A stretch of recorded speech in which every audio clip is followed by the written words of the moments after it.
Playing Wreckateer is more embarrassing than most Kinect games.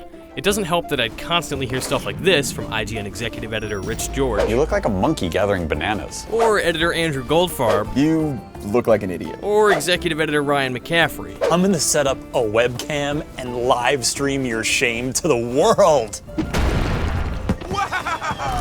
Anyone who's ever had to play a Kinect game in front of people had to deal with feedback like this. And unless you're a few cocktails deep into a Dance Central party, it's difficult to tell someone a motion game is genuinely good when you look this bad. Wreckateer fits somewhere in the middle of good and bad. It's not quite great, but it's just entertaining enough. And that, more so than the humiliating gestures, is the most frustrating thing about it. Very nice. This is a pretty spooky castle. Spooky my anvil. I've wrecked spookier castles in me sleep. The tone, music, and look of Wreckateer is really reminiscent of Fable. This is a colorful, whimsical world of goofy people doing silly things. Your goal in this XBLA physics puzzler is to aim a trebuchet and launch various things at goblin-infested castles. You break bricks, you get points, you move on to do it again. Everything in Wreckateer exists specifically for you and your castle-crashing bosses to ruin.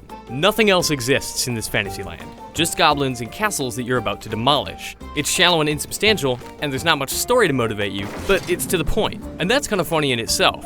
Wreckateer has no illusions about what it is. Reckington and Tinker, your two guides, live to demolish. And so do you. Good wrecking.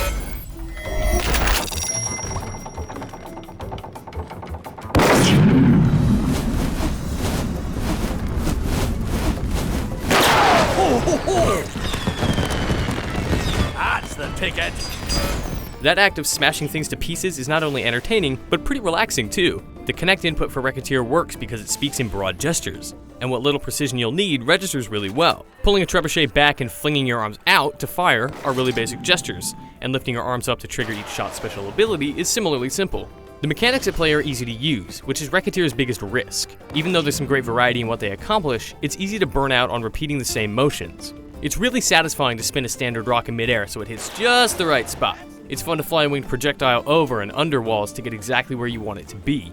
Detonating a bomb, breaking one big rock into 4 small ones, and picking up point bonuses in midair keeps things interesting as you play through each level. Which is a good thing, since none of the missions are very memorable. At least there's a lot of them to keep you busy. Wreckateer lasts about 4 hours if you're blasting through it, which you probably will. There's not much of an incentive to replay a given area. The layouts are different, sure, and the leaderboards let you track high scores, but Wreckateer doesn't have the same obsessive high score chasing factor of Trials or Geometry Wars. Once I locked in my bronze, silver, or gold medal, I moved on without caring who I'd beaten.